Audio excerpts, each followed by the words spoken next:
Hello my rock stars, welcome to Social Spark. I hope so आप सभी बिल्कुल बढ़िया होंगे, हैप्पी होंगे, हेल्दी होंगे। सो भाई बहुत सारे बच्चों के क्लास 7th के चैप्टर नंबर 7th के लिए कमेंट्स आ रहे थे वीडियोस के नीचे कि sir class 7th social science का चैप्टर नंबर 7 कब लेके आ रहे हो। तो फाइनली आज हम इस वन शॉट लेक्चर में चैप्टर नंबर 7 को ढंग से तरीके से कवर करने वाले हैं। अब भाई चैप्टर नंबर 7 का हमारा नाम है the Gupta era and age of tireless creativity. अब ये चैप्टर बड़ा इंटरेस्टिंग हो जाता है, उसके साथ साथ इंपॉर्टेंट भी हो जाता है क्योंकि हमारे इंडियन हिस्ट्री के एक बढ़िया टाइम पीरियड को एक कवर करता है, जिसमें हम लोग जानेंगे भाई कि कैसे उत्तर प्रदेश वाले रीजन से एक लोकल रीजनल रूलर्स हमारे सामने आते हैं और धीरे धीरे आसपास वाले पूरे एरिया पे वो लोग बच्चे कंट्रोल कर लेते हैं और कैसे उनको भाई हम गुप्ता डायनेस्टी के नाम से जानेंगे, जो हमारे चैप्टर का मेन कोर भी रहने वाला है। उसके साथ साथ इस टाइम पीरियड पे पर्टिकुलर ऐसा क्या हुआ कि कुछ लोग इसको क्लासिकल एज कह के बोलते हैं। ठीक है, इस पर्टिकुलर टाइम पीरियड अगर हम लोग बात करें 300 सी से 600 सी के बीच में ऐसा क्या हुआ कि हम लोग इसको क्लासिकल एज के नाम से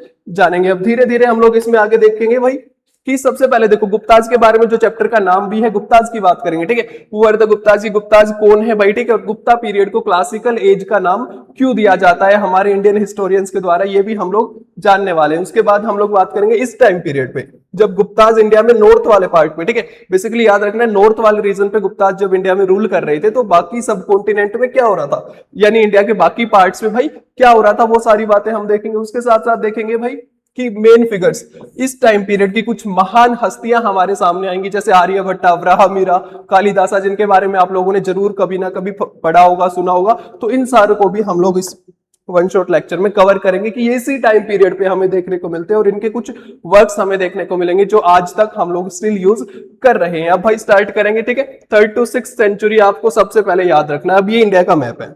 ठीक है, बेसिकली अगर हम लोग इंडियन सब कॉन्टिनेंट की बात करें तो उस टाइम पीरियड में भाई कौन सी डायनेस्टी कहां पर रूल कर रही थी, ये चीजें हम लोग इसमें देखने वाले हैं। सबसे पहले हमारे लिए मोस्ट इंपोर्टेंट जो हमारे चैप्टर का नाम भी है गुप्ताज के बारे में बात करेंगे। गुप्ता एम्पायर की अगर मैं बात करूं मेरे भाई, ठीक है, तो ये नॉर्थ वाले रीजन में हमें देखने को मिलता है और उस टाइम पीरियड का सबसे पावरफुल एम्पायर भी देखने को मिलता है। जब हम इसकी बात करेंगे तो 3rd to 6th century C के बीच में ये फ्लोरिश हो रहा था और इसकी कैपिटल याद रखना है बेटा पाटलिपुत्र, जो प्रेजेंट डे मेरे भाई पटना के नाम से हम लोग जानते हैं। अब इसके बाद हम लोग नॉर्थ ईस्ट की तरफ चलेंगे जिसमें हम कमारूपा किंगडम के बारे में पढ़ेंगे। ठीक है, important power in the parts of modern day Assam, यानी असम वाले रीजन पर भाई इंपोर्टेंट पावर देखने को मिलती है कमारूपा किंगडम, जिसपे वर्मन डायनेस्टी रूल करती थी, जिसके बारे में हम लोग आगे डिटेल में देखने वाले हैं। और इसका एंशिएंट नाम है प्रगज्योतिषा, जो आपको याद रखना है, पेपर के लिए इंपोर्टेंट 1 मार्कर हो जाता है कि असम वाले रीजन का एंशिएंट नाम क्या था, दैट इज प्रगज्योतिषा। अब हम लोग बात करेंगे सेंट्रल वाले रीजन में भाई कि सेंट्रल सब कॉन्टिनेंट यानी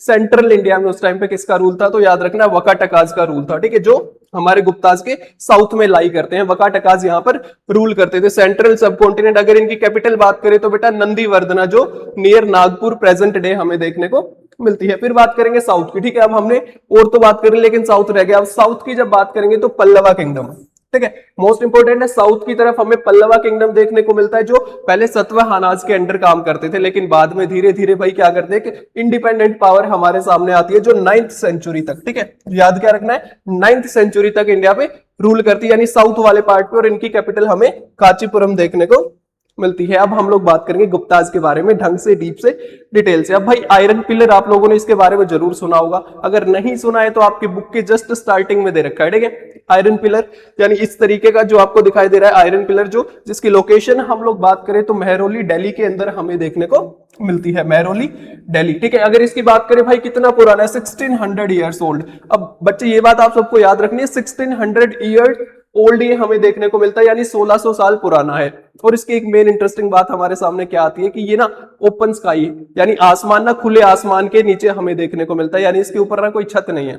अब इस पे धूप भी पड़ती है, बारिश आती है तो ये गीला भी होता है। ठीक है, यानी हर तरीके का वेदर, मौसम, हर तरीके की चीजें ये फेस करता है, लेकिन स्टिल आज भी हमें ये वैसे का वैसा देखने को मिलता है, यानी इस पे बिल्कुल भी रस्ट नहीं लगा है। ठीक है, आयरन का होने के बाद भी इस पे रस्ट नहीं लगा है। अब अगर इसको हम लोग रियल लाइफ से लिंक करके देखें, अगर आप अपनी साइकिल को 1 साल तक बाहर छोड़ दो, ठीक है, तो उसकी क्या कंडीशन हो जाएगी आप लोग सोच सकते हैं। लेकिन ये आयरन पिलर 1600 साल से भाई ऐसे ही ओपन स्काई के नीचे है, बारिश, धूप, हर तरीके के वेदर को झेलता है, लेकिन आज तक एज इट इज देखने को मिलता है, यानी थोड़ा सा भी इसके ऊपर रस्ट हमें देखने को नहीं मिलता है। इसकी वेट की अगर हम लोग बात करें तो अराउंड 6 टन हमें इसका वेट देखने को मिलता है, ये बात आप सबको याद रखनी है। ठीक है, और इससे हमें क्या पता लगता है कि भाई गुप्ताज के टाइम की मेटलर्जी इतनी बढ़िया होती थी, इतनी एडवांस होती थी कि 1600 ईयर्स ओल्ड आयरन पिलर पे आज तक रस्ट नहीं लगा है, आज तक जंग नहीं लगा है, जिससे हमें पता लगता है कि वो लोग एडवांस्ड, हम लोग बात करें उनके पास स्किल्स होती थी। अब हम लोग आगे बात करेंगे डिकोडिंग द इंस्क्रिप्शन। अब ये जो आयरन पिलर हमने देखा, अगर हम इसको थोड़ा सा क्लोज से देखें, ठीक है, इस तरीके से क्लोज से देखें तो हमें देखने को क्या मिलेगा मेरे भाई, जब हम इसको क्लोज से देखते हैं तो इसके ऊपर ना एक इंस्क्रिप्शन लिख रखी है, ठीक है, यानी इस पे एक इंस्क्रिप्शन लिख रखी है। उसमें क्या क्या है देखो, उसमें एक राजा का नाम है, दैट इज चंद्रा, ठीक है। अब ये इंपॉर्टेंट हो जाता है कि आयरन पिलर के ऊपर, ठीक है, कौन से राजा का नाम है, चंद्रा। अब चंद्रा को हिस्टोरियन ने आइडेंटिफाई किया एज ए चंद्रगुप्ता टू, ठीक है। अब इन्होंने माना कि ये चंद्रगुप्ता टू की बात हो रही है, जहां पर चंद्रा लिख रखा है, also known as Vikramaditya. Most important है भाई, ठीक है, स्टार लगा रहा हूं, मार्क कर लो, पेपर के अंदर इंपॉर्टेंट है कि विक्रमादित्य कौन से राजा का टाइटल था या कौन से राजा का दूसरा नाम हमें देखने को मिलता है, तो आपको याद रखना है चंद्रगुप्ता टू। आगे देखो भाई, विष्णु भगवान को डेडिकेटेड है। अब जब हम लोग गुप्ताज को पढ़ेंगे मेरे भाई, एक बात याद रखनी है, तो गुप्ताज विष्णु भगवान के बहुत बड़े भक्त हमें देखने को मिलेंगे। आगे भी हम लोग देखेंगे बहुत सारे टेम्पल्स ये लोग बनवाते हैं, विष्णु भगवान को डेडिकेट करते हैं, ठीक है। तो पता लगता है कि ये लोग विष्णु भगवान के कितने बड़े भक्त होते थे, ठीक है। आगे देखो भाई, गरुड़ा जो विष्णु भगवान का वाहन है, उसके बारे में भी हमें जिक्र देखने को मिलता है। विष्णु माउंट, यानी कि विष्णु भगवान के वाहन की बात हो रही है, ठीक है। अब ओरिजिनली ये बना था उदयगिरी केव्स, ठीक है, मध्य प्रदेश के आगे, ठीक है। ओरिजिनली कहां पर बना था भाई, उदयगिरी केव्स मध्य प्रदेश के पास, लेकिन बाद में इसको सेंचुरीज के बाद कहां पे लेके आया गया भाई, दिल्ली, ठीक है। एट प्रेजेंट ये हमें दिल्ली मेहरौली के अंदर देखने को मिलता है। अब बात करेंगे कि ये गुप्ताज जो हम पढ़ रहे हैं जिनके बारे में, ये कहां से, ठीक है, धीरे धीरे इनके इवोल्यूशन की बात करेंगे कि ये कहां से आए, कैसे सब कुछ हुआ। अब देखो भाई, कहानी थोड़ी सी पीछे जाएगी। अब पिछले चैप्टर में हम लोगों ने कुशाणाज के बारे में पढ़ा था, ठीक है मेरे भाई, पिछले चैप्टर में कुशाणाज के बारे में पढ़ा था। अब हमने देखा था कुशाणाज ना नॉर्थ और नॉर्थ वेस्ट वाले रीजन पे कंट्रोल कर रहे थे इंडिया के अंदर, ठीक है, तो वो उनकी टेरिटरी का पार्ट होता था। लेकिन धीरे धीरे कुशाणाज कमजोर होना शुरू हो जाते हैं, ठीक है, धीरे धीरे उनकी पावर क्या होती है, कोलैप्स होने लगती है, और धीरे धीरे वो कमजोर होना शुरू हो जाते हैं, वीक होना शुरू हो जाते हैं, और creating a new power vacuum. और धीरे धीरे हमें देखने को क्या मिलेगा, जब वो कमजोर हो जाएंगे तो छोटे छोटे इंडिपेंडेंट रूलर्स, ठीक है, छोटे छोटे इंडिपेंडेंट रूलर्स अब खुद को इंडिपेंडेंट डिक्लेयर करेंगे और अपनी टेरिटरी को बड़ा करना शुरू कर देंगे, जिनमें से ही एक हमें गुप्ताज देखने को मिलते हैं, ठीक है, गुप्ता डायनेस्टी, जो बेसिकली उत्तर प्रदेश वाले रीजन से उभर के हमारे सामने आती है, और धीरे धीरे पूरे नॉर्थ वाले रीजन या उत्तर प्रदेश के आसपास वाले रीजन पे ये लोग कंट्रोल कर लेते हैं, और एक बड़ा अच्छा किंगडम हमें देखने को मिलता है, जिस टाइम पीरियड में इंडिया में बहुत सारी डेवलपमेंट्स भी हमें देखने को मिलती हैं। अब अगर हम लोग इसकी बात करें तो सेम इसी टाइम पीरियड पे ये सारा काम शुरू होता है 3rd सेंचुरी के अराउंड, जब ये वीक होते हैं और गुप्ताज हमारे सामने फ्रेम में आ जाते हैं। अब आगे हम लोग बात करेंगे, आर्ट आर्किटेक्चर फ्लोरिश हो रहा था, लिटरेचर साइंस, तो इन सारी फील्ड में याद रखना कि गुप्ताज के टाइम पे art architecture literature science astronomy, इन सारी चीजों में हमें देखने को मिलेगी भाई एक बहुत खतरनाक ग्रोथ, ठीक है, डेवलपमेंट, यानी अनदर लेवल की डेवलपमेंट यहाँ पर हो रही थी। और सबसे ज्यादा बात करें तो भाई ये सारी डेवलपमेंट पीक पे थी किंग चंद्रगुप्ता टू के टाइम पे, यानी पेपर में डायरेक्ट क्वेश्चन बन सकता है कि किस किंग के टाइम पे ये सारी डेवलपमेंट पीक पे थी, यानी सबसे ज्यादा डेवलपमेंट देखने को मिली, तो आंसर होगा हमारा मेरे भाई चंद्रगुप्ता टू। अब हम लोग ना 3 राजाओं के बारे में बात करेंगे बेसिकली, ठीक है, गुप्ता डायनेस्टी के 3 मेन रूलर्स के बारे में बात करेंगे, ये आपको याद रखना है। जब हम लोग इन 3 मेन रूलर्स की बात करते हैं, देखो सबसे पहले आपको CSC याद रखना है, इसमें देखो CSC।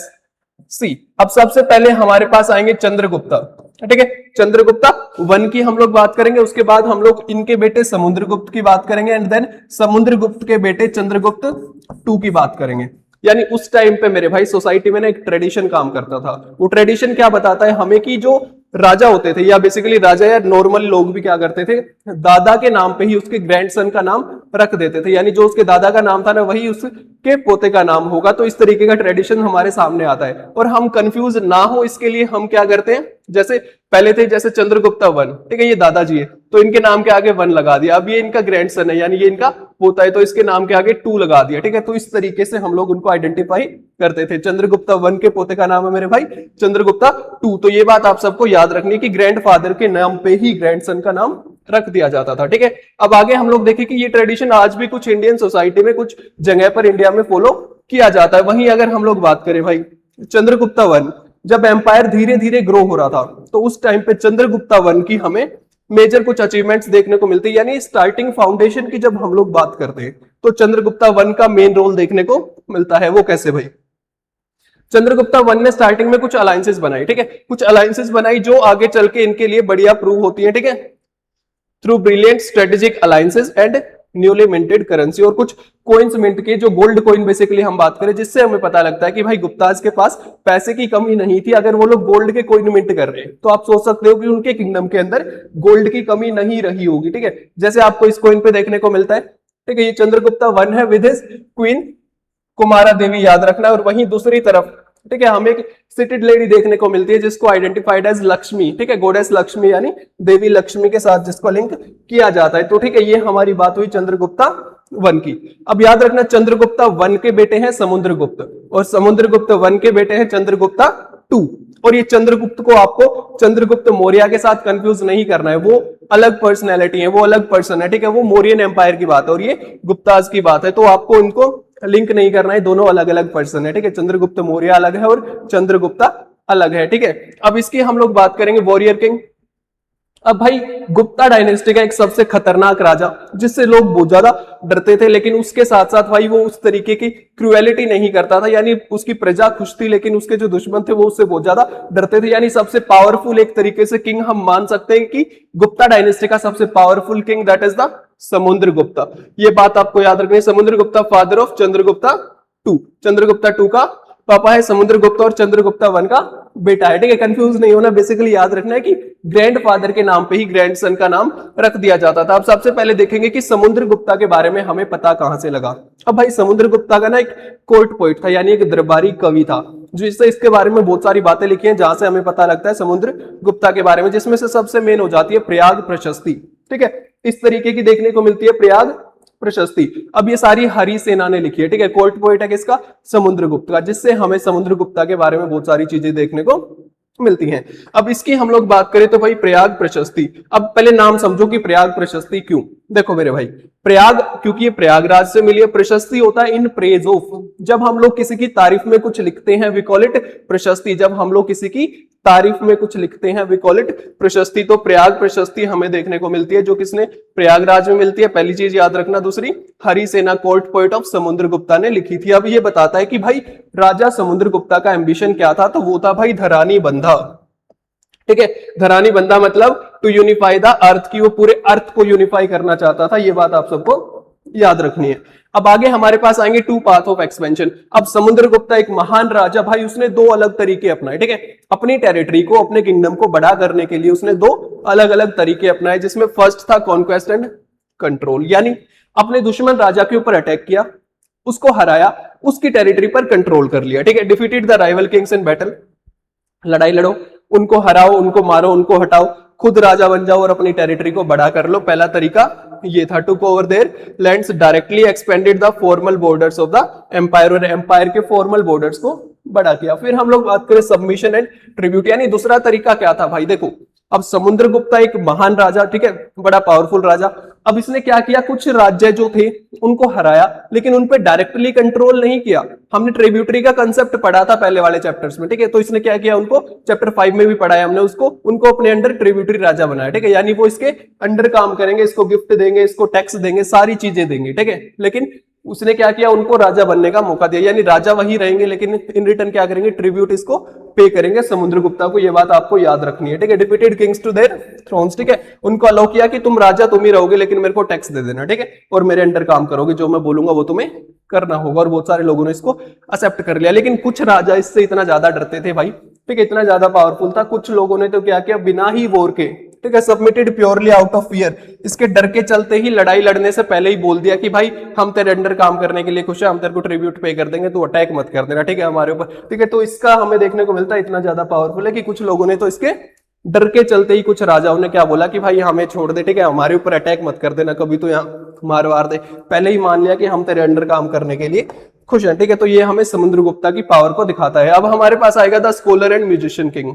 अब देखो भाई, समुद्रगुप्ता पावरफुल था डजंट मीन कि उसने बिना बात लोगों को मारा, उसके राज्य में लोग बड़े खुश थे, ठीक है, वो सिर्फ अगर खराब था तो अपने दुश्मनों के लिए था, ठीक है, और उनके लिए भी भाई वो पूरे वॉर की पॉलिसी को फॉलो करता था, हर बढ़िया तरीके से लड़ता था, ठीक है। लेकिन इसके अलावा हम लोग बात करें तो भाई ऐसा नहीं है कि वो कोई बहुत ज्यादा स्ट्रिक्ट पर्सनैलिटी था। अगर इसकी हम लोग बात करें, हरी सेनाज इंस्क्रिप्शन रिवीलर रूलर वो फीरियसली सब, अब देखो किस आर्ट लर्निंग और ट्रेड को सपोर्ट करता था। और सिर्फ ऐसा नहीं कि जो इनके स्कूल ऑफ थॉट है उनको, बाकियों को भी वो सपोर्ट करता था। वहीं हम लोग बात करें, इसका एक प्रूफ हमें देखने को मिलता है समुद्रगुप्ता।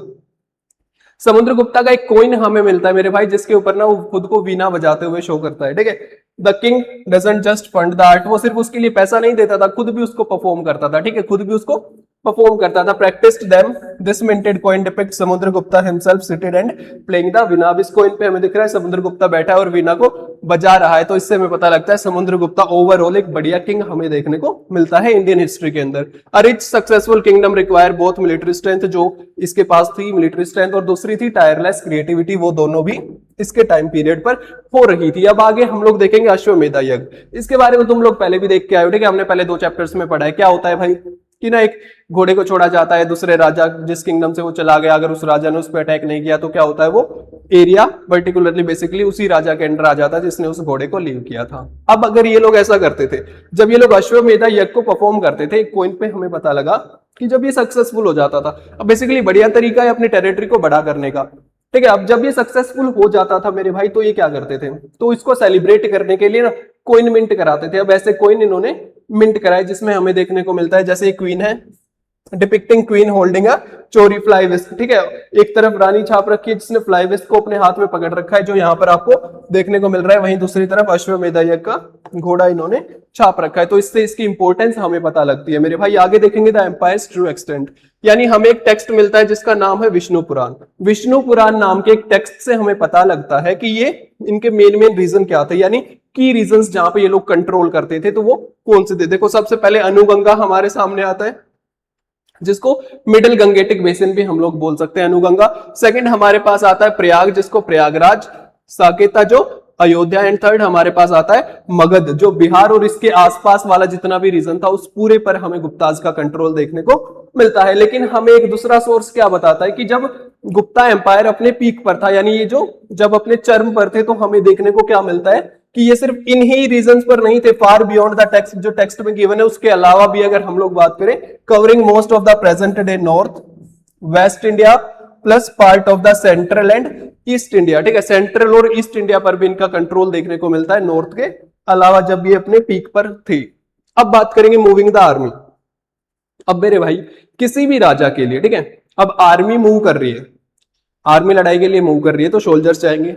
पहली बात, उनको खाने के लिए बढ़िया खाना चाहिए, ठीक है। अब जो खाना बनेगा तो उसमें यूटेंसिल्स चाहिए, बर्तन चाहिए, उनको धोने वाले भी चाहिए, अब खाने को बनाने वाले कुक भी चाहिए। तो आर्मी सिर्फ अकेली ट्रेवल नहीं करती थी, आर्मी के साथ खूब सारे लोग ट्रेवल करते थे, ठीक है। जैसे कि देखो सोल्जर्स तो होते थे, ऑब्वियसली आर्मी है तो सोल्जर्स तो होंगे ही, उसके साथ साथ एलिफेंट्स, हॉर्सेस, क्योंकि भाई इनकी भी इंपॉर्टेंस हमें देखने को मिलती थी। और कुकिंग पॉट्स की हम लोग बात करें, ठीक है मेरे भाई, तो ये बर्तन, साथ में कुक इनको धोने वाले, ये हॉर्सेस की देखरेख करने वाले, हर तरीके के लोग आर्मी के साथ ट्रेवल करते थे। लेकिन एक राजा के लिए क्या इतनी सारी चीजों को मैनेज करना पॉसिबल है? तो आंसर है नहीं, कि एक सिंगल राजा इतनी सारी चीजों को मेरे भाई मैनेज नहीं कर सकता। तो दैट्स वाई वो लोग क्या करते थे, जो उनके ट्राइब्यूटरी किंग्स थे, यानी जो उनके अंडर किंग थे, ठीक है, जिनको उन्होंने हरा दिया था या जिन्होंने उनकी सबमिशन को एक्सेप्ट कर लिया था, जो उनके अंडर काम करते थे, उन लोगों को क्या बोलते थे कि हमें इन चीजों की रिक्वायरमेंट है, तो वो लोग इनको प्रोवाइड कराते थे। ये बात आप सबको याद रखनी है। अब मेन हमने क्या क्या देखा भाई, देखो सोर्सेज, यानी जिन चीजों से हमें इनके बारे में पता लगा मेरे भाई, वो कौन कौन सी चीजें, वो देख लो। मोन्यूमेंट देखा, ठीक है, आयरन पिलर जिस पे इंस्क्रिप्शन हमें किंग चंद्र यानी चंद्रगुप्ता टू के बारे में पता लगा, और पता लगा कि ये लोग विष्णु भगवान के बहुत बड़े भक्त होते थे। फिर हमने बात की इंस्क्रिप्शन की, ठीक है, जिसमें हमें प्रयाग प्रशस्ति हरिसेना ने लिखी, जो प्रयागराज में देखने को मिली, जिससे हमें समुद्रगुप्ता के बारे में पता लगता है। फिर हमारे पास आते हैं कॉइन्स, ठीक है, कॉइन्स से हमें अलायंसेज एंड रिचुअल्स का पता लगता है। उसके बाद हमारे पास आता है लिटरेचर, जिसमें हमने विष्णु पुराण देखा, जिसमें हमने अनुगंगा, प्रयाग और अदर रीजन्स देखे, जहां इनके की रीजन होते थे, यानी जहां पर मेनली ये लोग कंट्रोल करते थे। अब आगे हम लोग बात करेंगे, देखो मेरे भाई, अभी तक हमने जितने भी सोर्सेज देखे ना, वो इंडियंस थे, ठीक है, यानी उनको लिखने वाले, उनके ऑथर्स कौन थे, वो इंडियंस थे। लेकिन अब हम लोग बात करेंगे एक चाइनीज ट्रेवलर की, जो चाइना से भारत आया। बेसिकली उसका मेन एम था कि वो बुद्धिस्ट रिलीजन को बड़ा पसंद करते थे ये लोग, ठीक है। तो बेसिकली फाशियन चाइना से भारत आता है, ठीक है, चाइनीज ट्रेवलर फाशियन, ठीक है। इसकी प्रोनाउंसिएशन आपको अलग अलग देखने को मिल सकती है, फाक्शियन भी बोला जाता है, ठीक है, फाहियान भी बोला जाता है इन हिंदी, लेकिन फाशियन इसकी जो प्रोनाउंसिएशन है वो कुछ हद तक हमें करेक्ट देखने को मिलती है कई सोर्सेस में। अब आगे हम लोग देखेंगे कि कब आया भाई, 5th सेंचुरी में आया। ठीक है, मेन काम क्या था? Long pilgrimage to visit sacred Buddhist site. Main काम था बुद्धिस्ट साइट को विजिट करना। Goal learn from renowned scholars. ठीक है, इंडिया के रिनाउंड स्कॉलर से सीखना चाहता था। Collect ancient manuscripts to take to China, और यहां से एंशियंट मैन्युस्क्रिप्ट्स को कलेक्ट करके चाइना ले जाना चाहता था ताकि चाइना के लोग भी उनको पढ़ सके। ठीक है मेरे भाई, आगे देखो, अ सर्वाइविंग ट्रेवलॉग, यानी इसका बहुत सारा काम ऐसा था बेटा जो सर्वाइव नहीं किया, जो हमें नहीं मिलता है, लेकिन जो सर्वाइव कर गए, जो बच गए इसके ट्रेवलॉग, यानी जो उसने इंडिया में आया, इंडिया के बारे में जो चीजें उसने लिखी, जो बच गई, वो हमें क्या बताते हैं? Detailing India's culture. ठीक है, भारत के कल्चर के बारे में, गवर्नेंस एंड सोसाइटी के बारे में हमें इसके बचे हुए काम से देखने को मिलता है। नाम आप सबको याद रखना है, नाम क्या है भाई? फाहियान। ठीक है, या फाशियन, ये बात आप सबको याद रखनी है। आगे देखो, traveller account of Indian society in the Gupta age, वही हम लोग बात कर रहे हैं। भाई देखो, जब हमने फाशियन के अकाउंट्स को पढ़ा तो हमने देखा कि इसने इंडिया की बहुत सारी तारीफ भी की है। ठीक है, लेकिन लास्ट में हमें चांडालाज के बारे में भी देखने को मिलेगा। अब सबसे पहले हम लोग बात करेंगे तारीफ क्या क्या की है। देखो मेरे भाई, इसने बताया कि भारत के लोग, बहुत ज्यादा लोग हैं भारत में, और साथ में खुश भी हैं। ठीक है, people are numerous and happy, no need to register household. कोई ऐसे हार्श रूल्स नहीं है कि हाउस होल्ड को रजिस्टर किया जाए। वहीं बात करें फेयर टैक्सेशन, यानी जो लोग रॉयल लैंड पे भी खेती कर रहे थे उनको उसका कुछ ही पोर्शन राजा को देना पड़ता था, बाकी को वो अपने पास रख सकते थे। इस तरीके की अरेंजमेंट इंडिया में देखने को मिली। अच्छे ग्रेन्स थे, अच्छी एग्रीकल्चर हो रही थी। चैरिटी एंड केयर की बात करें तो वेल्दी वैश्या फैमिलीज के बारे में उसने लिखा है, यानी ऐसी फैमिलीज मेरे भाई जो हम बात करें मर्चेंट्स या बिजनेसमैन ग्रुप्स है, वो उनके बारे में लिखा है कि यहाँ पर बहुत सारे ऐसे लोग देखने को मिलते हैं जो बढ़िया बिजनेस करते हैं, उनके बड़े बड़े घर हैं, लेकिन उसके साथ साथ चैरिटी एंड मेडिसिन के बारे में भी देखने को मिलता है कि रोगी को वहां पे यहाँ पे दवाई मिलती थी। ठीक है, भूखे को खाना मिलता था, ऑर्फेंस जो लोग थे उन सबको खाना प्रोवाइड कराना। डॉक्टर क्या करता था भाई? बीमार लोगों के इलाज फ्री में भी करते थे। Orphans and the needy receive food. तो यानी ये तो सारी बढ़िया बढ़िया बात है जो फाशियन ने इंडिया के बारे में लिखी कि यहाँ के लोग बढ़िया थे। कुल मिला के देखा जाए तो लाइफ बढ़िया चल रही थी। गरीब लोगों को हम लोग बात करें बेटा, खाना मिल रहा था, बीमार लोगों को इलाज मिल रहा था। जिनके पास लैंड नहीं थी वो राजा की लैंड पे खेती करते थे, इन रिटर्न उसका कुछ पार्ट राजा को प्रोवाइड करा देते थे। ये सारी चीजें हमें देखने को मिलती है। लेकिन हमें पता लगता है कि जब फाशियन के बारे में हम लोग देखते हैं तो कोई भी हिस्टोरिकल अकाउंट है वो सिर्फ एक पर्सपेक्टिव दिखाता है, यानी ये सिर्फ हमें फाशियन के बारे में बताता है। लेकिन इसके साथ साथ आपको हमें एक चीज मिस नहीं कर सकते, दैट इज द चांडालाज का कंसेप्ट जो फाशियन ने अपने ट्रेवल अकाउंट में दिया। इसने बताया कि चांडालाज के साथ अच्छा बिहेव नहीं किया जाता था, उनको आउटकास्ट समझा जाता था। अभी आउटकास्ट क्या होता है भाई? ऐसे लोग जिनको वर्ना सिस्टम जो हमारा था उसमें जगह मिली ही नहीं, यानी इनको सोसाइटी से बाहर, जहां पर सभी लोग रह रहे ना सिटीज, उनसे बाहर रहने दिया जाता था। सबके साथ मिलजुल के नहीं रह सकते थे। बेसिकली इनके साथ बेटा डिस्क्रिमिनेशन होता था, इनको लोअर कास्ट समझा जाता था। ठीक है, ये बेसिकली एनिमल स्किनिंग जैसे काम इनसे कराए जाते थे और इनको सब लोगों के साथ मिलजुल के रहने की परमिशन नहीं थी। ठीक है, तो इसको इन्होंने नाम दिया है चांडालाज। ठीक है, अब ये बताता है कि भाई एक हिस्टोरियन की ड्यूटी क्या होनी चाहिए। अब भाई उसका मतलब है कि हिस्टोरियन जो है जब वो हिस्ट्री को पढ़ता है, या आप लोग भी अगर हिस्ट्री को पढ़ रहे हैं, तो हमें सिर्फ एक आदमी की बात नहीं मान लेनी चाहिए। हमें क्या करना चाहिए? अलग अलग सोर्सेज को, मल्टीपल सोर्सेज को स्टडी करना चाहिए, उसके बाद ही कोई कंक्लूजन हमें फॉर्म करने चाहिए। ये बात यहाँ पर हो रही है। अब बात करें glimpses of the Gupta empire, governance and administration. ठीक है भाई, गवर्नेंस कैसी थी, एडमिनिस्ट्रेशन कैसा था? देखो मेरे भाई, इससे पहले यहां पर हमने मेजर जो बड़ी डायनेस्टी देखी थी इंडिया की, तो वो थी मौर्यास। तो मौर्यास में क्या था? सेंट्रलाइज्ड एडमिनिस्ट्रेशन था बेसिकली। ठीक है, लेकिन यहां पर या मौर्यास के बाद जो आई वहां पर हमें सेंट्रलाइज्ड एडमिनिस्ट्रेशन देखने को मिला। लेकिन यहां पर हमें चेंज देखने को मिला। यहां पर किंगडम में क्या कर रखा था? प्रोविंसेस में डिवाइड कर रखा था। ठीक है, सबसे ऊपर राजा था, नो डाउट, किंग सबसे ऊपर था, लेकिन इसने बाद में क्या किया? अपने किंगडम में प्रोविंसेस बना दिया, अलग अलग प्रोविंसेस में डिवाइड कर दिया। और प्रोविंसेस की जो लैंड थी भाई, उस लैंड को भी लोकल रूलर्स, प्रीस्ट और चीफटेन्स को डिवाइड कर रखा था। तो बेसिकली यहाँ पर हमें एक डिवाइडेड सिस्टम देखने को मिलता है। लेकिन उससे पहले देखो भाई कि उस टाइम पीरियड पे ना बहुत सारे छोटे छोटे किंगडम्स हमारे सामने आ रहे थे। ठीक है, छोटे छोटे किंगडम्स इंडिपेंडेंट, और सब ना अपनी टेरिटरी को बड़ा करना चाह रहे हैं। बेसिकली एक छोटा राजा है, वो जरूर चाहेगा कि उसकी टेरिटरी जल्दी से जल्दी बड़ी हो जाए, है ना। तो यहाँ पर भाई कौटिल्य की एडवाइस हमें काम आती है। हमने सप्तंगा का कंसेप्ट पढ़ा था पीछे वाले चैप्टर्स में, जिसमें हमने देखा था कि कौटिल्य ने 7 बातें बताई कि कोई भी किंगडम उसको सक्सेसफुल होना है तो उसमें वो 7 चीजें होना जरूरी है, जिसमें से एक था मित्रा, अलायंसेस। ठीक है, तो उस चीज का भी इन्होंने यूज किया टू सिक्योर द किंगडम। और आगे हमने देखा कि डिसेंट्रलाइज्ड पावर देखने को मिली, यानी राज्य को प्रोविंसेस में डिवाइड कर रखा था, और प्रोविंसेस को भी आगे वही क्या कर रखा था? चीफटेन्स, प्रीस्ट में लैंड को डिवाइड कर रखा था। Land was granted to local rulers, priest and chieftains, ये बात हम कर चुके। लेकिन रिकॉर्ड्स को मेंटेन करना इन्होंने बहुत इंपॉर्टेंट समझा। अगर रिकॉर्ड्स को ढंग से मेंटेन करना है तो इन्होंने क्या किया, कॉपर प्लेट्स को यूज किया। यानी जो कॉपर की प्लेट्स होती थी, ठीक है, कोई कॉपर की प्लेट है ऐसे, उसके ऊपर ऐसे ऐसे लिखवाया कि कितनी लैंड किसको दी गई है। तो बेसिकली इन्होंने उसका यूज किया। Accurate record grants were inscribed on copper plates, ठीक है, याद रखना है कि कॉपर प्लेट्स के ऊपर इन्होंने लोगों को ग्रांट्स दी to ensure proper tax collection, ताकि टैक्स कलेक्शन ढंग से हो सके, कल को किसी तरीके की गड़बड़ी ना हो। तो इसके लिए बेटा इन्होंने कॉपर प्लेट्स का यूज किया। अब आगे हम लोग देखेंगे, इसमें देखो भाई, न्यू किंग्स न्यू टाइटल्स, यानी इससे पहले के जो राजा थे उन्होंने नॉर्मल सिंपल सिंपल से टाइटल अडॉप्ट कर रखे थे।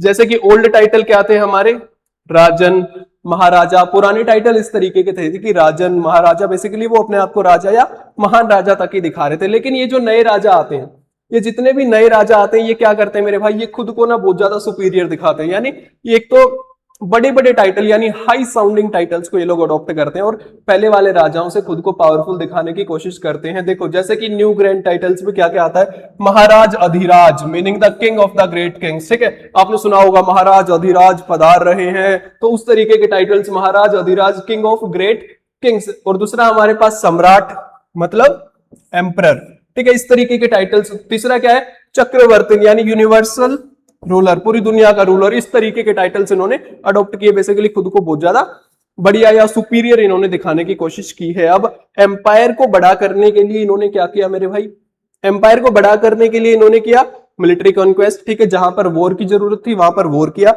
ठीक है मेरे भाई। उसके बाद क्या किया, डिप्लोमेसी, पॉलिटिक्स का यूज किया, आपस में क्या किया, मित्रा अलायंसेस का यूज किया। उसके साथ साथ हमारे पास आता है मैट्रिमोनियल अलायंसेस का भी इन्होंने यूज किया।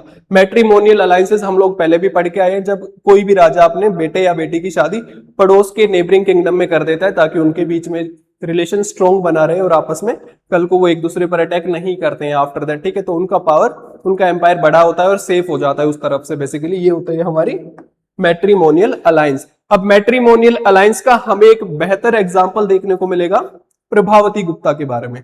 अब ये प्रभावती गुप्ता कौन है मेरे भाई, ये चंद्रगुप्ता टू की बेटी है, चंद्रगुप्ता टू की बेटी है। अब इनके साउथ में हमने स्टार्टिंग में पढ़ा था कि सेंट्रल वाले पार्ट पे वकटकाज का कंट्रोल था। अब चंद्रगुप्ता टू अपनी बेटी प्रभावती गुप्ता की शादी वकटकाज के प्रिंस के साथ कर देते हैं, ठीक है। जब उनकी शादी हो जाती है तो उनके बीच में एक मैट्रिमोनियल अलायंस बन जाती है, यानी कि, ठीक है। आफ्टर दैट होता क्या है कि भाई जो चंद्रगुप्ता टू की बेटी है उसका जो हस्बैंड होता है, जो वकटकाज का प्रिंस है, वो जल्दी मर जाता है, हस्बैंड डाइड अर्ली, ठीक है। अब उसके बाद क्या होता है कि भाई हमें रेजेंट रूलर के रूप में प्रभावती गुप्ता देखने को मिलती है। रेजेंट रूलर क्या होता है, टेम्परेरी रूलर, यानी जिस टाइम पीरियड पर इसके हस्बैंड की डेथ होती है तो बेटा इसके दो बेटे होते हैं, ठीक है। तो अपने बेटों के नाम पे क्या करती है, टेम्परेरी रूल करती है, आगे चल के राजा इसके बेटे ही बनेंगे, ठीक है। लेकिन जब तक वो छोटे हैं, जब तक वो एबल नहीं हो जाते, उनके बेस पे टेम्परेरी रूल करना इज कॉल्ड रेजेंट रूलर। तो प्रभावती गुप्ता हमें यहाँ पर रेजेंट रूलर देखने को मिलती है वकटकाज के वहां पे, गवर्निंग टेम्परेरीली। ये बात हम कर चुके हैं। अचीवमेंट्स की बात करें तो भाई strong ties with the Gupta's. अब बेसिकली भाई इसके हम लोग बात करें, इसके पेरेंट्स हैं गुप्ताज, ठीक है, तो उनके साथ इसकी स्ट्रॉन्ग टाई यानी एक अच्छा रिलेशन हमें देखने को मिलता है, नॉन एज। और इसके साथ साथ याद रखना है कि भाई मोस्ट इंपोर्टेंट है पेपर के लिए, mother of two kings. Prabhavati Gupta was also known as mother of two kings, ठीक है। इसको मदर ऑफ टू किंग्स के नाम से भी जाना जाता है। Devotion, build 7 temples dedicated to Vishnu in the Maharashtra. अब जैसे इसके पेरेंट्स हमने बात किया भाई कि गुप्ताज विष्णु भगवान के बहुत बड़े भक्त होते हैं, तो ऐसे ही प्रभावती गुप्ता भी विष्णु भगवान की भक्त होती है और उसने 7 टेम्पल्स बनाए हैं जो विष्णु भगवान को डेडिकेटेड है। बेसिकली महाराष्ट्र के अंदर हमें देखने को मिलते हैं, ठीक है। याद रखना, build 7 temples dedicated to Vishnu in Maharashtra, ये बात आप सबको याद रखना है। अब आगे हम लोग बात करेंगे थ्राइविंग ट्रेड की। भाई ट्रेड कैसा था, ट्रेड एक नंबर का था, बिल्कुल मजा आ रहा था, ठीक है, बहुत बढ़िया ट्रेड ये लोग कर रहे थे, ठीक है। बहुत सारे अलग अलग रीजंस के साथ इनके ट्रेड लिंक्स देखने को मिलते हैं। बेसिकली ट्रेड की हम लोग बात करें तो इसमें हम लोग सबसे पहले देखेंगे रिवेन्यू स्ट्रीम्स, यानी रिवेन्यू की अगर बात करें तो किसी भी एम्पायर नहीं, गुप्ता की ही बात करेंगे। बेसिकली गुप्ताज के पास जो मेन सोर्स था, ठीक है, पैसे का जो मेन सोर्स था, that is the land tax, ठीक है। स्टार बना रहा हूं, पेपर के लिए इंपॉर्टेंट है, 1 मार्कर है कि गुप्ताज के लिए जो रिवेन्यू का मेन सोर्स था, यानी जो पैसा वहां पर आ रहा था उसका मेन सोर्स क्या था, दैट इज लैंड टैक्स। अब सोर्सेज तो अलग भी थे, जैसे कि फाइन लोग पे कर रहे थे, माइंस इरिगेशन पे जो टैक्स था, ट्रेड पे जो टैक्स था, लेकिन जो मेन प्राइमरी होता है यानी सबसे बड़ा हिस्सा कहां से आ रहा था मेरे भाई, तो सबसे बड़ा हिस्सा आ रहा था हमारा लैंड टैक्स से। ये बात आप सबको याद रखना, प्राइमरी सोर्स था हमारा लैंड टैक्स। अब क्या क्या एक्सपोर्ट कर रहे थे और ग्लोबली एक्सपोर्ट कर रहे थे यानी दूसरी कंट्रीज तक भेज रहे थे, वो क्या क्या है, textiles, spices, Ivory and gemstones आपको याद रखना है। अब इसमें मोस्ट इंपोर्टेंट जो एक और पेपर के लिए इंपॉर्टेंट है, स्कोट्रा आइलैंड। अब स्कोट्रा आइलैंड की जब हम लोग बात करेंगे तो ये हमें अरेबियन सी के अंदर देखने को मिलता है, यानी भारत से जब चीजें मेडिटेरेनियन वर्ल्ड तक पहुंचती थी तो बीच में हमारा स्कोट्रा आइलैंड आता था जहां पर ये लोग रुकते थे। बेसिकली अरेबियन सी में देखने को मिलता है जहां पर ये लोग रुकते थे और यहाँ पर अलग अलग जगह से भाई ट्रेडर्स आते थे, यहाँ पे बहुत सारी चीजों का एक्सचेंज होता था और यही वो लोकेशन है स्कोट्रा आइलैंड जहां पर हमें कल्चरल एक्सचेंज भी इनके बीच में देखने को मिलता है। ये बात आप सबको याद रखना है। अब यहां पर हमें कैसे पता लगा कि भाई स्कोट्रा आइलैंड यहां पर मेन स्टॉप होता था, जब इसकी हम लोग बात करेंगे तो मेरे भाई यहां पर हमें कुछ ना एविडेंसेस देखने को मिलते हैं, यानी इंडिया में बने हुए पोर्ट्रे, ठीक है, मिट्टी के बर्तन, उसी के साथ साथ ब्राह्मी स्क्रिप्ट की inscription, Buddhist stupa designs found on the island. Socotra island पे ये सारी चीजें हमें देखने को मिलती है जिससे हमें पता लगता है कि इंडिया के लोगों के लिए ये मोस्ट इंपोर्टेंट हो जाता है। और जब ट्रेडर्स यहाँ से जाते थे तो अरेबियन सी में बीच में स्कोट्रा आइलैंड पे एक स्टॉप होता था, उसके बाद ये लोग चीजें इनकी आगे ट्रेवल करती थी और बहुत सारी चीजें इनकी यहीं पर एक्सचेंज हो जाती थी, यानी अलग अलग कंट्री से जो ट्रेडर्स आते थे वहीं यहीं से चीजों को खरीद कर ले जाते थे। ये बात आप सबको याद रखनी है। फिर हमारे पास आएगा भाई कि पीस एंड स्टेबिलिटी। देखो गुप्ताज के टाइम पे हमें पीस एंड स्टेबिलिटी देखने को मिली, तो एनवायरनमेंट बढ़िया बन गया लर्निंग को लेके, ठीक है, आर्ट आर्किटेक्चर सारी चीजों को बढ़ावा मिल रहा था इसी टाइम पीरियड पर, तो पीस एंड स्टेबिलिटी देखने को मिली जिसकी वजह से इकोनॉमिक ग्रोथ हुई, ठीक है। अब इकोनॉमिक ग्रोथ हुई तो इन्होंने क्या किया, जब इनकी इकोनॉमिक ग्रोथ हुई मेरे भाई तो इन्होंने सपोर्ट किया स्कॉलर्स को और आर्टिस्ट को, ठीक है, support for scholars and artist. Gupta's ने बहुत ज्यादा इन लोगों को सपोर्ट किया और वही रीजन है कि गुप्ताज के टाइम पीरियड पे हमें एक मेजर डेवलपमेंट देखने को मिलती है आर्ट आर्किटेक्चर साइंस या एस्ट्रोनॉमी की हम लोग बात करें तो। रिजल्ट क्या निकला इसका भाई, unprecedented cultural and intellectual growth देखने को मिली। Previous era knowledge was organised into text and Puranas. Most important है याद रखना कि इससे पहले के इराज की जो नॉलेज थी ना वो इस टाइम पीरियड पे भाई कंपाइल की गई, ठीक है, या पुरानाज में लिखी गई। बेसिकली आगे हम लोग एग्जांपल देखेंगे, ठीक है, उसकी हेल्प से जल्दी समझ आएगा हमें। ओपननेस एंड इंस्टीट्यूशन, अब भाई गुप्ताज हमने पहले भी बात की थी कि डेवआउट फॉलोवर ऑफ विष्णु, विष्णु भगवान के बहुत बड़े भक्त होते थे, उसके साथ साथ सपोर्टेड अदर ट्रेडिशन, बट इसका मतलब ये नहीं कि बाकी ट्रेडिशंस को ये लोग सपोर्ट नहीं कर रहे थे, नहीं, गुप्ताज बड़े ओपन माइंडेड लोग होते थे उस टाइम पर भी कि इन्होंने बाकी लोगों को भी सपोर्ट किया, बाकी स्कूल्स ऑफ थॉट को भी सपोर्ट किया, जिसमें हम लोग आगे क्या देखेंगे कि नालंदा यूनिवर्सिटी को बनाने में इन्होंने काफी अच्छा सपोर्ट दिखाया। उसके साथ साथ बुद्धिस्ट जो विहाराज थे या मोनेस्ट्रीज थी उनको बनवाने में भी बेटा इन्होंने बहुत ज्यादा ही डोनेट किया है, तो इससे हमें गुप्ताज की काइंडनेस का भी पता लगता है। अब तीन मेन आदमी याद रखना है, चंद्रगुप्ता टू की बात देख लो पहले। चंद्रगुप्ता टू के कोर्ट में बेटा बहुत सारे लर्न मैन यानी बहुत सारे स्कॉलर्स होते थे, ठीक है।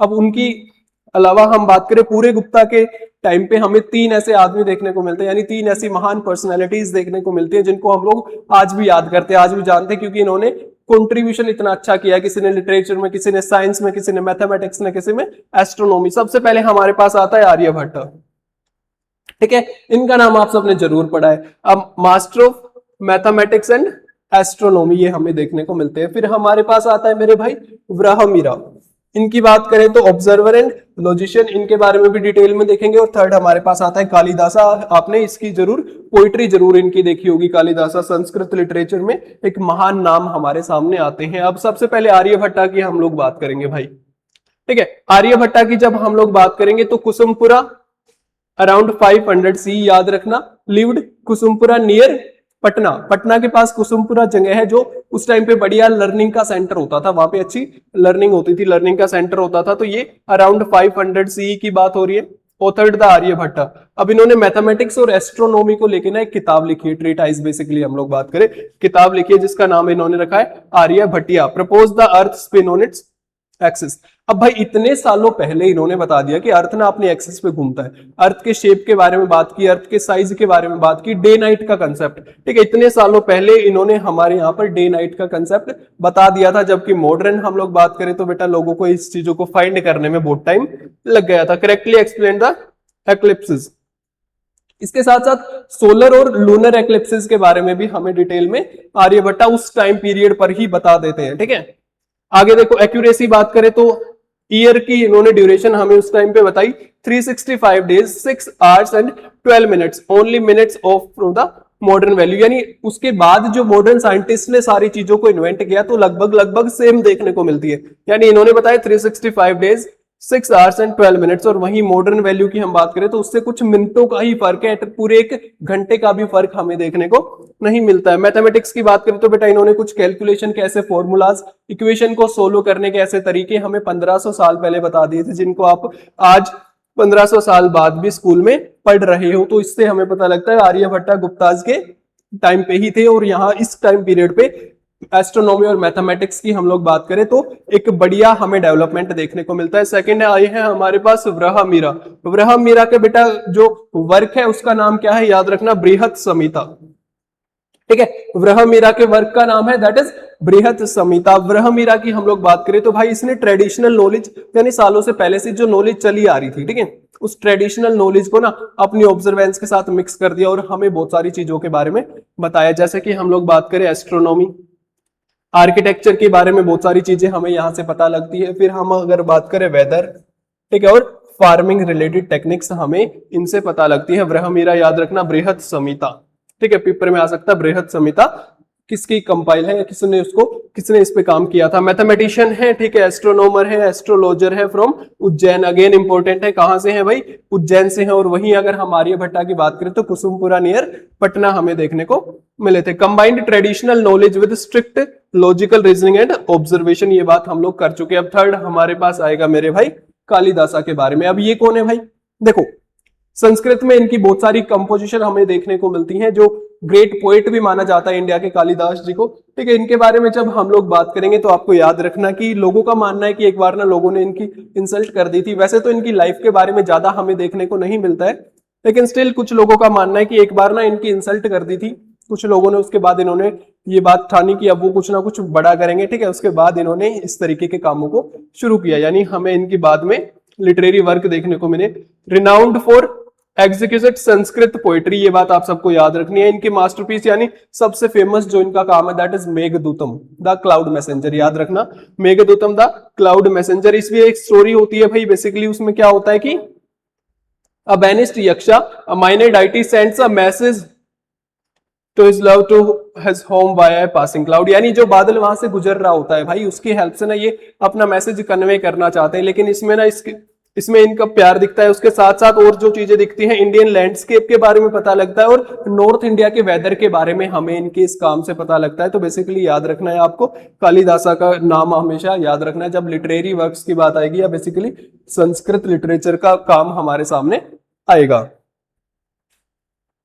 300 CE टू 600 CE हम पहले से ही बात कर चुके हैं। अब आगे हम लोग बात करेंगे तो भाई हमें इस टाइम पीरियड के महान जो रूलर हमने देखा, समुद्रगुप्ता, चंद्रगुप्ता 2, प्रभावती गुप्ता और पहले चंद्रगुप्ता 1 की बात हम लोगों ने की थी। फिर हमारे पास आए भाई वकटकास, जो इन्हीं के टाइम पे दूसरे किंगडम्स थे। वकटकास जो इनके साउथ में थे। पल्लवास हमने बात की जो साउथ इंडिया पे रूल करते थे, और वहीं कमारूपा किंगडम जो असम वाले रीजन, जिसको प्रगज्योतिषा के नाम से हम लोग जानते हैं, वहां पर कंट्रोल कर रखा था। अब स्कॉलर्स की बात की हमने, कालिदास की बात की हमने, आर्यभट्टा की बात करी और हमें व्रहमीरा की बात की। याद रखना इनकी कंपोजिशन हमारे सामने आता है मेघदूतम, आर्यभट्टिया और बृहत संहिता, याद रखना है आप सबको। अब आगे हमारे पास आएगा कि भाई बहुत सारी ना जो एंशिएंट नॉलेज थी, यानी जो सालों से चली आ रही थी, उसको भी हमने इस टाइम पीरियड में ना कंपाइल करके एक कर दिया। ठीक है, इस टाइम पीरियड पे हमने कंपाइल किया, कोडिफाइड किया। बेसिकली कोडिफाइड का मीनिंग क्या होता है? अरेंज्ड और written in an organised and systematic way. Organise यानी ढंग से, तरीके से, तमीज से कंपाइल, यानी ढंग से, तरीके से, तमीज से, मतलब कि भाई सालों से ना वो कुछ चीजें या तो ओरल फॉर्म में चली आ रही थी, ठीक है, या ढंग से सिस्टमैटिक नहीं थी, यानी कहीं से कुछ था, हाथ कहीं है, पैर कहीं है, उस तरीके की चीजें। यानी इस टाइम पीरियड पे हमने फिर इनको तरीके से, तमीज से कोडिफाइड कर दिया था। अब जैसे कि हम बात करें आयुर्वेदा, ठीक है, आयुर्वेदा तो इससे बहुत सेंचुरी पहले से चला आ रहा था, लेकिन इस टाइम पीरियड पे हमने उसको तरीके से, तमीज से क्या किया भाई? कंपाइल कर दिया। During the Gupta era it was codified and given final shape यहां पर दी गई। अब इसकी बात करें तो फाउंडेशन, आयुर्वेदा की फाउंडेशन कहां से मिलती है भाई? याद रखना, चराका संहिता, ठीक है, और उसके साथ सुश्रुता संहिता। अब ये दोनों नाम याद रखने, चराका और सुश्रुता, ठीक है। इनका जो वर्क है उसका नाम क्या है, चराका के वर्क का नाम है चराका संहिता और सुश्रुता के वर्क का नाम है सुश्रुता संहिता। अब इनसे हमें बहुत सारी नॉलेज देखने को मिलती है बेटा एंशिएंट इंडिया के टाइम से, ठीक है, कि डिजीज को कैसे डायग्नोज किया जाए, उसका इलाज कैसे होगा, ठीक है। डाइट का क्या रोल होता है, अगर किसी को अच्छी हेल्थ मेंटेन करनी है तो उसमें अच्छे खाने का क्या रोल होता है, ये बात भी हमने यहाँ से सीखी। फिर हमने देखा प्रिपरेशन ऑफ मेडिसिन की, दवाइयों को कैसे बनाया जाता है, मेडिसिन को कैसे प्रिपेयर किया जाए, ये बात भी इसके अंदर दे रखी है। और एडवांस सर्जिकल टेक्निक भी हमें देखने को मिलती है। पर इस टाइम पीरियड में याद रखना कि गुप्ताज के टाइम पे हमने इसको कोडिफाइड किया, यानी ढंग से तरीके से ऑर्गेनाइज ढंग से इसको फाइनल शेप दी, ठीक है, आयुर्वेदा को। अब आगे हम लोग देखेंगे आयुर्वेदा का फोकस क्या होता है, होलिस्टिक हीलिंग यानी सारे दुखों का निवारण, deep connection between the mind body and nature, ये बात आप सबको याद रखनी है। आगे हमारे पास आएगा द क्वेस्ट फॉर ब्यूटी। अब इसमें हम लोग देखेंगे कि भाई गुप्ताज ने एक ऐसा एनवायरनमेंट क्रिएट किया जिसके बाद आर्ट, आर्किटेक्चर, साइंस, लिटरेचर, हर फील्ड में हमें डेवलपमेंट देखने को मिली। उसके साथ साथ ना इन्होंने इनको सपोर्ट करने के लिए क्या किया भाई, पैसा भी डोनेट किया, यानी अपनी तरफ से पैसा भी लगाया, पेट्रोनाइज भी किया, ठीक है। ये बात आप सबको याद रखनी है। अब देखो इसमें देखेंगे हम लोग क्रिएटिविटी एंड क्राफ्टमैन थ्राइव। सबसे पहले हमें सारनाथ, ठीक है, नियर वाराणसी, उत्तर प्रदेश में हमें स्कल्पचर्स ऑफ बुद्धा देखने को मिलेंगे उस टाइम पीरियड के, यानी आर्ट का एक बढ़िया एग्जांपल अगर हमें देखना है तो हम यहाँ पर विजिट कर सकते हैं। फिर हमारे पास आता है अजंता केव्स, ठीक है, अजंता केव्स हमें महाराष्ट्र में देखने को मिलती है, याद रखना अजंता केव्स महाराष्ट्र। यहाँ पर हमें रॉक कट केव्स, ठीक है, पत्थर से काट के, जो बड़े बड़े पत्थर के पहाड़ होते हैं उनसे काट के जो केव्स बनाई गई उस तरीके के एग्जांपल्स देखने को मिलते हैं। Paintings of bodhisattvas and stupas देखने को मिलेगी। फिर हमारे पास उदयगिरी केव्स जो हमें मध्य प्रदेश में देखने को मिलती है, यहाँ पर भी हमें सेम रॉक कट टेम्पल, ठीक है, उससे जो पत्थर को काट के मंदिर बनाए गए बेसिकली वो, and detailed curving of deities हमें यहाँ पर देखने को मिलती है। यानी ये सारे एग्जाम्पल हैं, हम इनको देख सकते हैं अगर हमें उस टाइम पीरियड के आर्ट एंड आर्किटेक्चर को देखना है तो। लेकिन हर डायनेस्टी का एक टाइम पर क्या होता है कि भाई वो डिक्लाइन होना शुरू हो जाती है, जो हमने अब तक सिनेरियो पढ़ा है। यानी हमने मौर्यन डायनेस्टी देखा, आगे चल के उसका डिक्लाइन देखा, अलेक्जेंडर के बारे में देखा, आगे चल के उनका डिक्लाइन देखा, तो धीरे धीरे ये इनका एक एंड भी आता है, ठीक है। और वहीं हम लोग जब गुप्ताज की बात करेंगे तो 6th सेंचुरी कॉमन एरा के अराउंड हमें इनका एंड होना शुरू हो जाता है, ठीक है। वो कैसे भाई, देखो उसके दो रीजन है, उन दो रीजन की वजह से 6th सेंचुरी के अराउंड इनका डिक्लाइन हमें देखने को मिलता है। पहला देखो, हुना ट्राइब जो हमारे सेंट्रल एशिया से बिलोंग करता है, सेंट्रल एशिया का एक ट्राइब है, वी कॉल इट हुना ट्राइब, जो बार बार नॉर्थ वाले रीजन पर अटैक किए जा रहा था, जिसकी वजह से नॉर्थ वाला रीजन क्या था भाई, कमजोर होना शुरू हो गया, weaken control over north India, जो नॉर्थ इंडिया पे बार बार रिपीटेडली अटैक किए जा रहे थे, ठीक है। पहला रीजन हुना ट्राइब याद रखना है।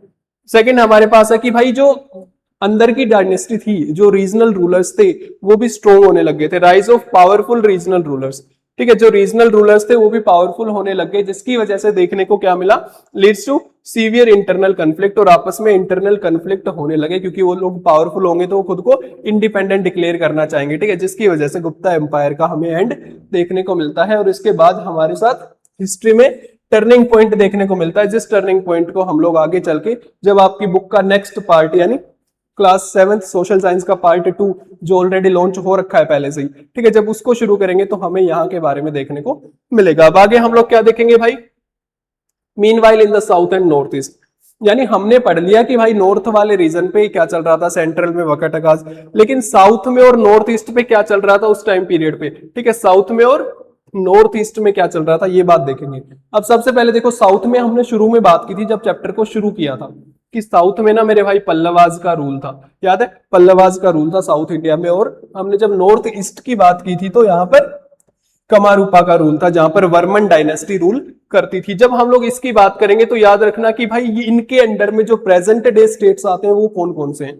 सबसे पहले याद रखना तमिलनाडु, कर्नाटका, तेलंगाना, आंध्र प्रदेश, ये पल्लवाज के डायरेक्ट कंट्रोल वाले स्टेट्स हमें देखने को मिलते हैं। फिर हम लोग बात करेंगे कमारूपा जो नॉर्थ ईस्ट में थे, ठीक है, यहां पर हम लोग देखेंगे कि ब्रह्मपुत्रा वैली जो असम, जिसको प्रग ज्योतिषा के नाम से हम लोग जानते हैं, बंगाल वाला पार्ट और बांग्लादेश वाला भी कुछ पार्ट हमें इनके अंडर देखने को मिलता है। फिर हम लोग बात करेंगे भाई ये लोग कहां से आए, former tributaries of the declining Satavahanas, यानी जब सतवाहानाज डिक्लाइन कर रहे थे तो उनके यहाँ पर हमें फॉर्मर ट्राइब्यूटरीज पहले उनके अंडर काम करते थे, लेकिन जैसे ही सतवाहानाज का डिक्लाइन हुआ तो ये एक इंडिपेंडेंट बढ़िया एम्पायर हमें देखने को मिलता है। ये बात आप सबको याद रखनी है।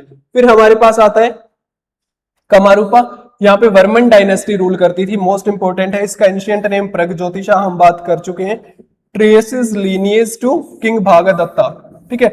महाभारता के टाइम से बेटा इनका लिंक, यानी हमें पता लगता है कि इनके रूट्स कितने एंशिएंट थे। महाभारता में एक राजा था भागदत्ता, इस रीजन पे जो कंट्रोल करता था, उसने कौरवाज की तरफ से महाभारता में लड़ाई लड़ी थी, ठीक है। कौरव और पांडवों के बीच में जब लड़ाई हुई तो उन्होंने कौरवाज की तरफ से लड़ाई लड़ी थी, तो इनके रूट्स हमें एंशिएंट देखने को मिलते हैं। थोड़ा सा और जान लेते हैं, इनकी कैपिटल कहां पर है भाई? कांचीपुरम, जिसको सिटी ऑफ 1000 टेम्पल्स बोला जाता है। अब पल्लवाज के बारे में एक बात याद रखना कि जो गुप्ताज थे, हमने देखा वो विष्णु भगवान के बड़े ही भक्त होते थे, लेकिन जब पल्लवाज की बात होगी मेरे भाई, तो हम क्या देखेंगे कि पल्लवाज किसके भक्त थे? शिव भगवान के, ठीक है। ये शिव भगवान के बड़े भक्त थे और इन्होंने बहुत सारे टेम्पल्स वहां पर बनवाए। दैट्स वाई इनकी कैपिटल को सिटी ऑफ 1000 टेम्पल्स भी बोला जाता है, सिटी ऑफ 1000 टेम्पल्स भी बोला जाता है, बिल्ड 1000 टेम्पल्स ऑफ शिवा। वहीं गतिकाज का हम लोग बात करें तो बेटा इस टाइम पे बढ़िया काम कर रही थी। गतिकाज क्या थे? सेंटर ऑफ लर्निंग, यानी गतिकाज बोला जाए, नाम गतिकाज है, मीनिंग क्या है? सेंटर ऑफ लर्निंग, जो लर्निंग के सेंटर होते थे। बेसिकली इनको स्टार्ट किसने कराया था बेटा? इनको स्टार्ट सतवाहनाज ने कराया था, लेकिन इस टाइम पीरियड तक ये हमें कंटिन्यू देखने को मिलते हैं, ये बात आप सबने याद रखनी है। फिर हमारे पास आता है प्रोमिनेंट कल्चरल सेंटर, ठीक है। Temples, monasteries, flourished as vibrant hubs of learning. यहां पर हमें क्या देखने को मिलते हैं बेटा? टेम्पल्स, मोनेस्ट्रीज देखने को मिलती हैं, ठीक है। ये बात आप सबको याद रखनी है। अब आगे हमारे पास क्या आएगा भाई? हमने प्रयाग प्रशस्ति से और भी कुछ बातें सीखी हैं, जिसमें हम लोग क्या देखेंगे? देखो, how did the Gupta's interact with these vibrant regional kingdoms, यानी इनके जो कंटेम्परेरी और राजा थे उनके साथ गुप्ताज के कैसे रिलेशन हमें देखने को मिले। देखो, सबसे पहला देखो, अब हमने जब समुद्रगुप्ता की बात करी कि भाई बड़े बड़े एम्बिशन रखता था, एक बढ़िया पावरफुल राजा था जो आर्ट को भी सपोर्ट करता था, ठीक है। उसके साथ साथ बेटा हम उसने एक बड़ी टेरिटरी पर भी कंट्रोल किया। जब समुद्रगुप्ता अपने कैंपेन पर निकला तो बेटा उसने इन दोनों को हरा दिया था, पल्लवाज और कमारूपा को, दोनों को हरा दिया था। ये बात आप सबको याद रखनी है। लेकिन उसने no direct control, direct control नहीं किया।